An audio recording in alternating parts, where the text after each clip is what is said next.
Je fus le premier jeune à Paris à tenir des croisades ici à Paris. Nous sommes à Paris, ce que je dis là, les Parisiens le savent. Toutes ces années, vous étiez l'homme le plus détesté. D'accord. Moi, je connais pas Kinga Kati, je le voyais à son bureau une fois. Mais j'ai cru en lui parce que c'est quelqu'un qui avait donné de l'honneur à mon église. D'autres disent 2 millions, d'autres 500 000. De l'argent? Pas du tout, même pas un franc. Oh, archevêque. Kabila n'est pas comme ça, malheureusement. Kabila ne donne pas l'argent aux gens. Au début, je disais, mais Moutou a Kabarate. Si vous regardez les Kankinza de 2003 à 2011 et les Kankinza de 2012 à 2019, c'est deux hommes différents, deux personnes différentes. C'est comme si j'étais le procureur de la République, tout tombait sur moi. On arrête continuons. Kankinza aussi est le côté. Tu vois. Je suis le président élu, le président national, le représentant légal et l'évêque général.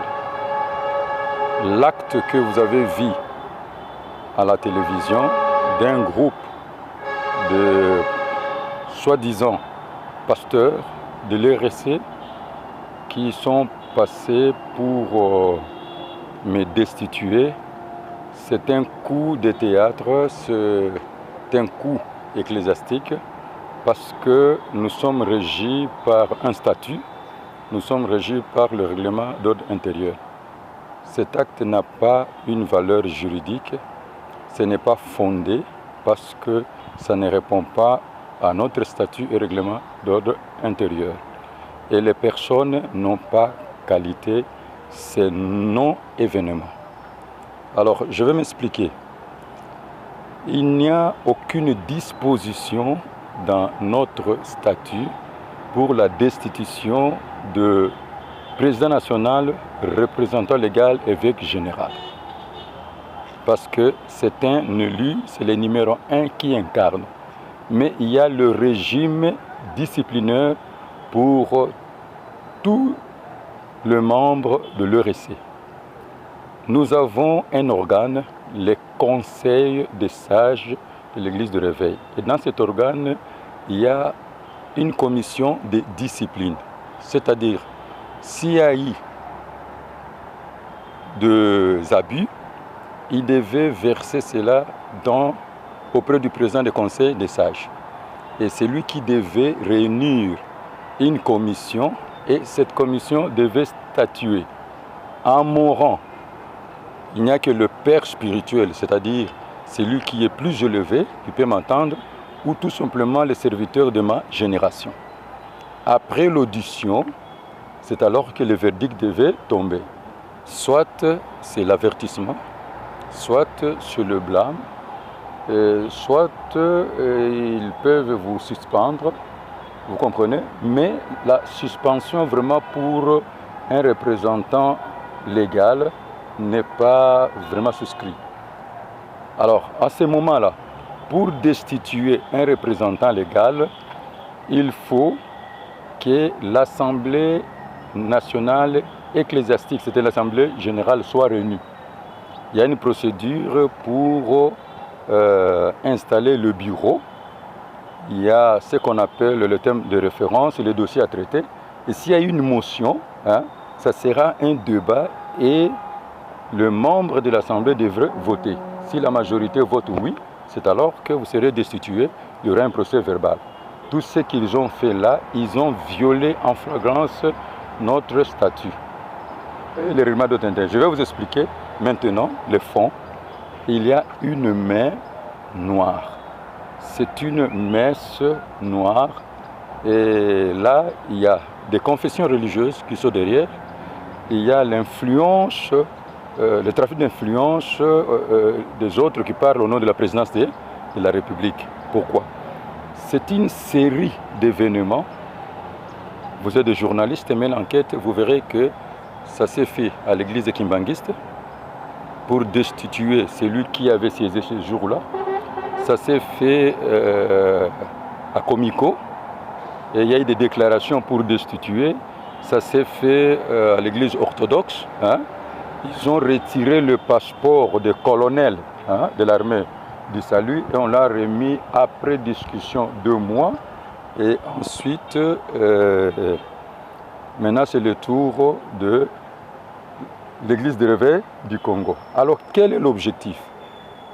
Parce que toutes les confessions religieuses ont accepté que les responsabilités sont partagées et que si l'État nous demande de revenir à ce même exercice, nous avons déjà pris des dispositions, le secrétariat technique est en train de travailler et on a demandé à chaque confession religieuse de préparer 3 candidats.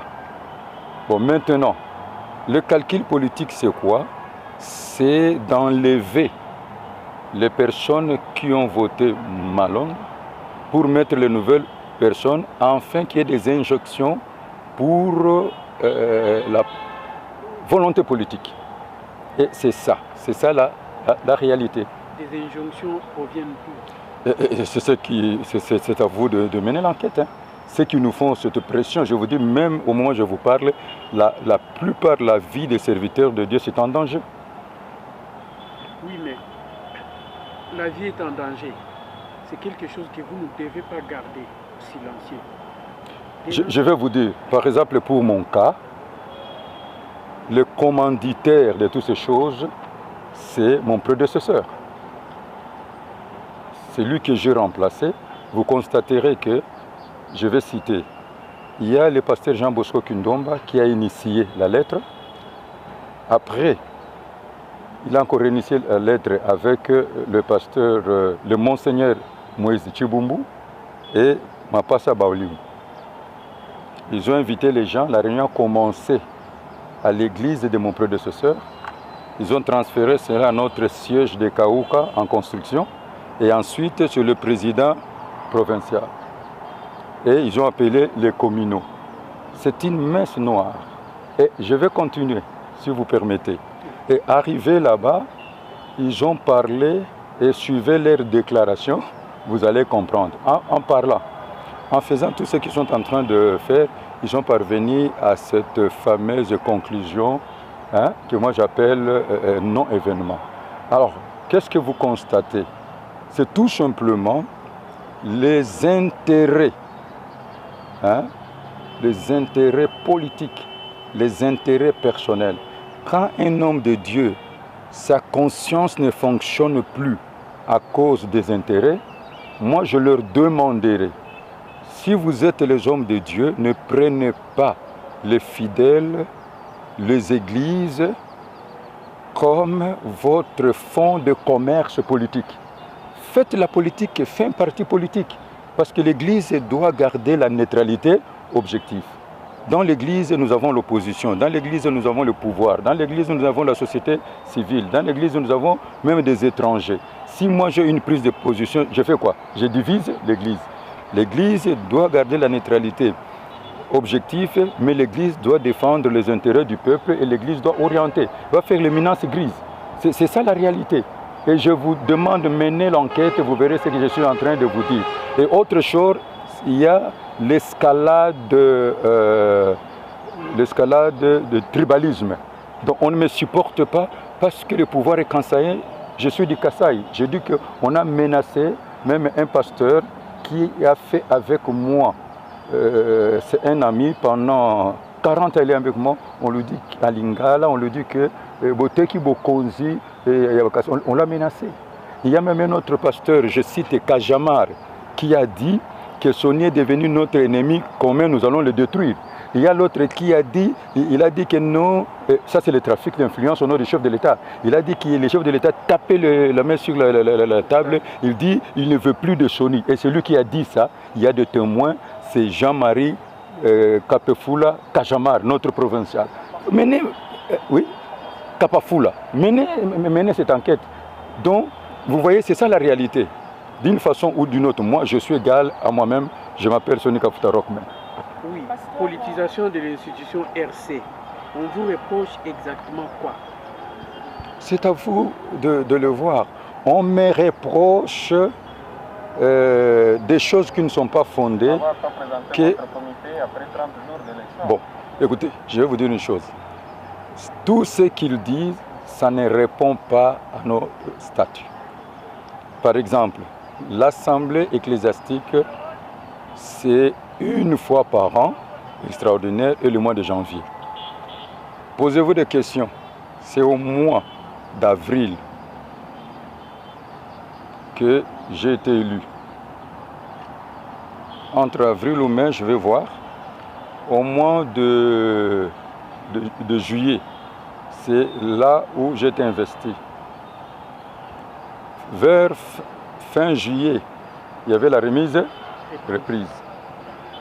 Et comme j'étais le président du Conseil des sages, je devais à tout prix me décharger de cette charge en commençant par élire un autre président du Conseil des sages et son bureau.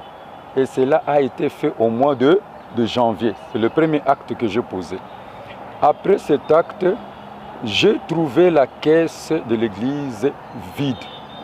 Je n'ai même pas trouvé un compte pendant les 21 ans de mon prédécesseur. Et qu'est-ce que je pouvais faire? On a fait ce qu'on appelle l'état de lieu, les états généraux. C'est alors qu'on a décidé de commencer par l'identification de tous les membres dans toute la République démocratique du Congo, afin d'avoir des éléments, la problématique de l'église de réveil. Alors, pendant qu'on était en train de faire cet exercice, je vous dis, j'ai réunissé dans une réunion ad hoc l'exécutif et le conseil des sages pour prendre tous les documents que mon prédécesseur avait laissés.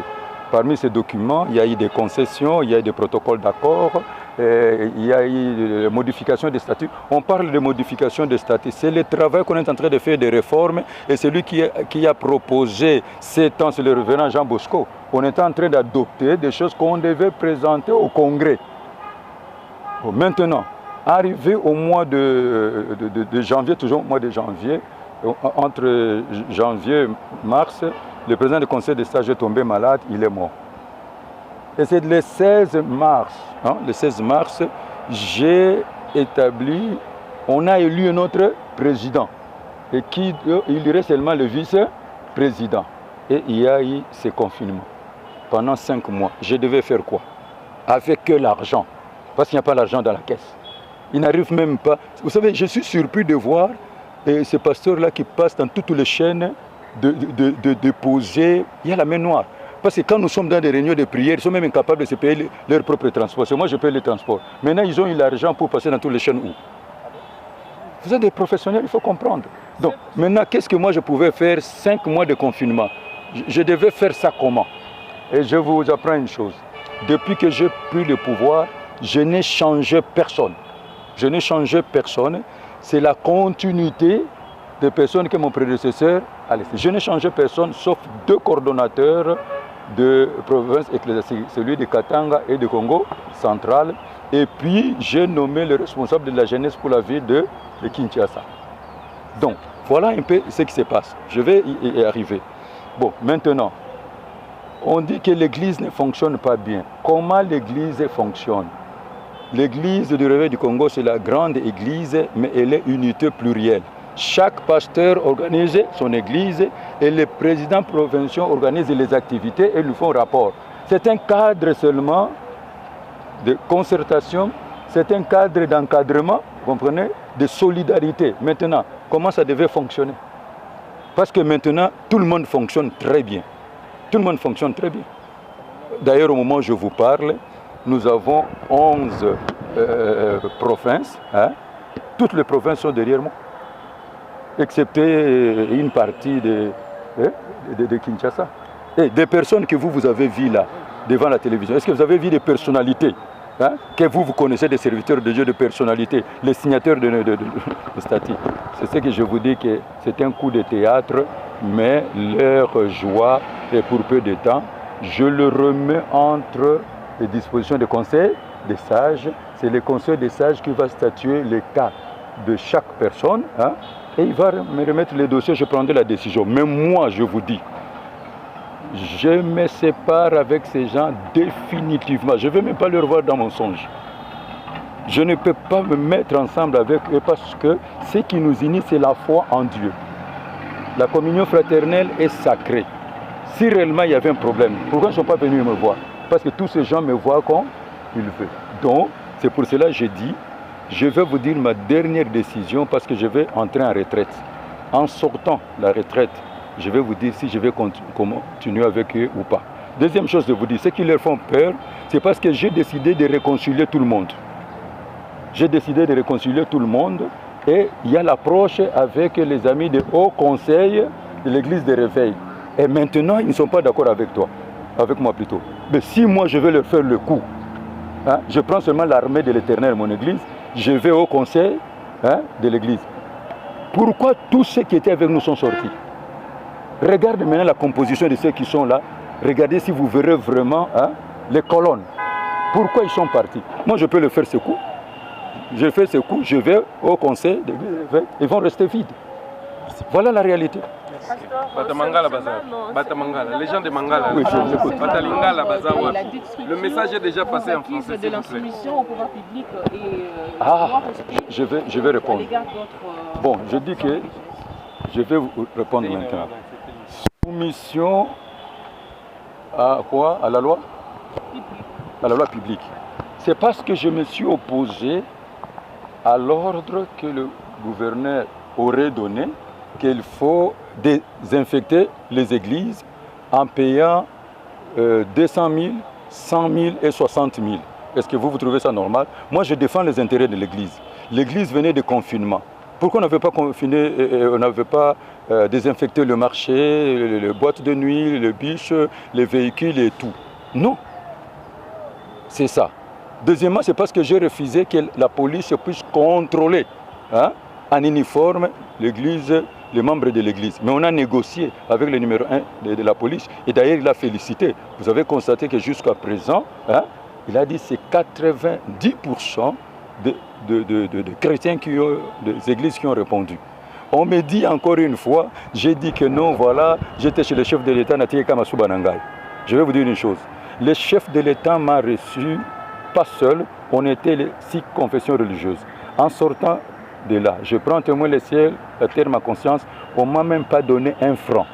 Et que dès que j'arrive, je trouve, on a écrit, d'abord, il y a un pasteur, Bravo Jacques Martin, qui a dit que lui, il a vu chez Honorable Kabound à Kabound, il m'a remis 25 000 $ et j'ai signé. Va chercher l'information auprès de l'Honorable Kabound à Kabound que moi, je n'ai jamais vu dans ma vie. Comme ça, on n'a jamais parlé. Allez vérifier cette information. Ça, c'est l'intoxication. Ensuite, vous avez lu qu'on m'a donné $1 million, on a fait ceci. Il y a le Monseigneur Chibumbu, celui qui est allé là. Il a parlé à un de mes collaborateurs qu'il y a quelqu'un de la présidence qui lui a dit que moi, j'aurais reçu beaucoup d'argent. Et je vous dis, vérifiez tout cela. Ça, c'est de l'intoxication. C'est de l'intoxication. Je les cite. C'est l'intoxication. Alors, on me dit, c'est pour cela que je leur avais dit, moi, j'ai été avec le chef de l'État, avec les autres confessions religieuses. Si je vais le servir, je dois le faire sans condition. Et d'ailleurs, je suis en train de vous dire une chose. On me dit que non, je n'ai pas consulté mon prédécesseur pour le choix. Mais les personnes que j'ai trouvées alignées là, c'est lui qui avait aligné. On avait 3 candidats. Est-ce que j'ai continué avec ces 3 candidats? Et pendant qu'on devrait voter, on devait voter sur base des critériums. C'est-à-dire, vous êtes là, honorabilité, vous êtes en train de remplir. Il fallait que je prenne mon téléphone, je commence à lui poser. Et lui, dans tous les exercices qu'il a fait, moi je suis le président du conseil des sages, vote juste de tout le monde. Est-ce qu'il m'avait consulté? Je vous dis qu'il a fait 21 ans. Il a commis des fautes graves que je peux dire ici statutaires. Mais je l'ai protégé parce que le chef est sacré jusqu'à sa sortie. Et pourquoi lui n'a pas fait de la même chose si réellement j'ai commis des fautes? Voilà la réalité. Et si je commence à énumérer ces fautes, je crois que vous serez surpris. Je suis en train de vous dire, pour moi, je souscris tous ces gens en faux frères. En faux frères, et je ne sais pas si on va marcher ensemble, je vais entrer en retraite et je vais prier. Ce qui me retient encore, j'ai peur que si je me retire, tous ces enfants de Dieu, de cette génération qui connaissent la vérité, peut-être ça va diviser l'Église. Et je suis obligé de payer le prix et les conséquences en tant que leader. C'est tout ce que je vous dis la vérité.